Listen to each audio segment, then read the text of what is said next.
Bonjour mes chers élèves de la deuxième année collège. On va faire une nouvelle leçon de l'installation électrique domestique monophasique. Donc, c'est ces dernières leçons de deuxième semestre. Alors, le but de cette leçon, c'est quelle est la nature et les caractéristiques de la tension de secteur. Donc, deuxièmement, les bornes d'une prise de courant sont-elles identiques ou différentes? Les fils de reliés aux bornes d'une prise de courant sont-ils identiques ou différents? Quels sont les principaux constituants d'une installation domestique monophasique et quelles sont leurs fonctions? Quels sont les dangers de courant électrique monophasique et comment se protéger de ces dangers? Alors, on commence par le premier paragraphe. On a premièrement, quelles sont les caractéristiques de la tension du secteur? Donc, comme vous voyez sur le schéma, on a cette corps se forme de tension alternative sinusoïdale. Donc, la tension disponible entre les bornes d'une prise de courant, voilà une prise de courant, alors reliée avec l'appareil de voltmètre. Donc, le courant s'appelle la tension de courant, de secteur, pardon, la tension de secteur. Voilà. La tension dans cette expérience est égale à 220 volts, telle que la période est égale à 20 millisecondes et la fréquence de cette courbe est égale à 50 Hz. Alors, on dit que la tension de secteur est une tension alternative sinusoïdale. On sait que tension alternative sinusoïdale, c'est tension périodique et se forme de vagues. Donc voilà. Alors au Maroc, sa fréquence est de 50, toujours 50 Hz, et sa période de 20 millisecondes. La valeur efficace que l'on mesure est 220 volts. La valeur maximale de la tension du secteur est donc le 310 volts. Elle est très dangereuse. Alors, comment on peut mesurer la valeur maximale de la tension? On sait que la relation entre la tension maximale et la tension efficace, telle que dernière leçon, on a déjà fait la relation de U maximale est égale à 220 volts fois 1,41. Alors, on multiplie 220 volts fois 41, 1,41, on trouve que U max est égal à 310 volts. Donc, pour deuxième activité, on a les bornes d'une prise de courant à vecteur. Alors, quelle différence y a-t-il entre les trois fils cachés derrière de la prise de courant? Voilà, par exemple, on a prise de courant, elle contient trois fils donc différents. Pour cette expérience, on utilise un testeur d'un tournevis de testeur, par exemple, comme vous voyez sur le schéma. Donc, alors, si on le met, si on le met dans cette trou, si on le premier schéma, si on le met dans cette trou, donc, au contact du fil de face, le tournevis, donc le testeur s'allume. Voilà, il s'allume. Mais par contre,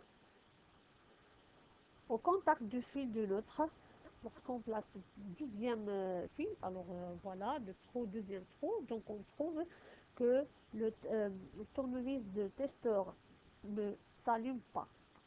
Alors, ne s'allume pas. Donc, observation. Si la lampe continue dans le tournevis s'allume, venez le trouver la face. Donc, voilà, c'est la face. C'est trou de la face ou bien un fil de la face. Mais si elle ne s'allume pas, testez le second trou. On, on dit que le second trou est neutre. donc en arabe هو محايد و la face en arabe هو طور سلك الطور هذا سلك المحايد وهذا سلك الطور donc conclusion pour conclusion alors voilà la prise de courant électrique est reliée à trois fils. Voilà, cette prise de courant est reliée à trois électriques. Phase. Reliée par le fil de phase, on utilise couleur rouge. Voilà, couleur rouge. Voilà cette phase. Alors on observe que le tournevis testeur s'allume. Comme par exemple lampe ou bien ion continu dont le tournevis s'allume. Et notre, voilà notre, relié par le fil notre, on utilise couleur bleue. Cette couleur, c'est juste pour comparer ou bien pour séparer les fils. Donc, par exemple, l'ion contenu dans le tournevis ne s'allume pas si on a fil neutre. Voilà. Éther,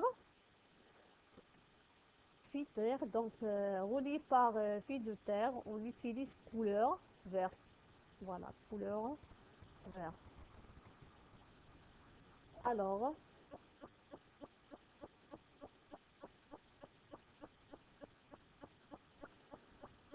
donc quatrièmement, on a tension entre les différentes bornes d'une prise de courant du secteur.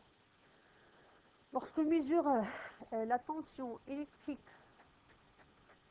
entre les différentes bornes d'une prise, on trouve que entre la tension entre la phase et le nôtre est égale de 120 volts. Voilà.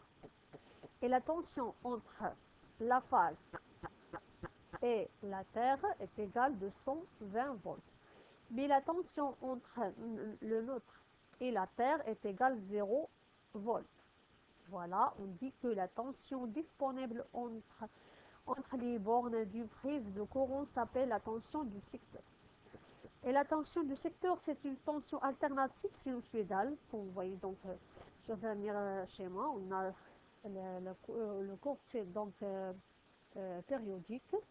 Alors, au Maroc, sa fréquence est de 50 Hz et sa période de T est égale soit 20 millisecondes ou bien 0,022 secondes. La valeur efficace que l'on mesure est U efficace est égale 220 volts. Voilà, 220 volts. Et la valeur maximale de la tension du secteur est donc de 310 volts. Elle est très dangereuse.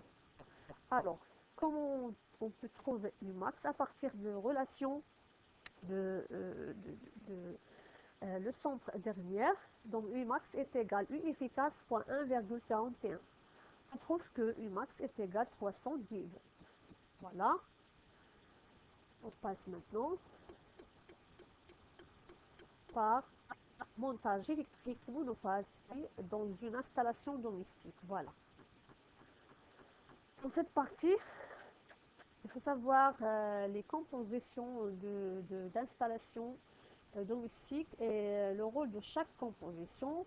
On observe donc dans une installation, on a plusieurs appareils ou bien plusieurs éléments, par exemple compteur électrique et disjoncteur, fil de phase, fil neutre, appareil électrique, par exemple quelques appareils, donc prise de courant, voilà, lampe, prise de terre, fusible et transformateur.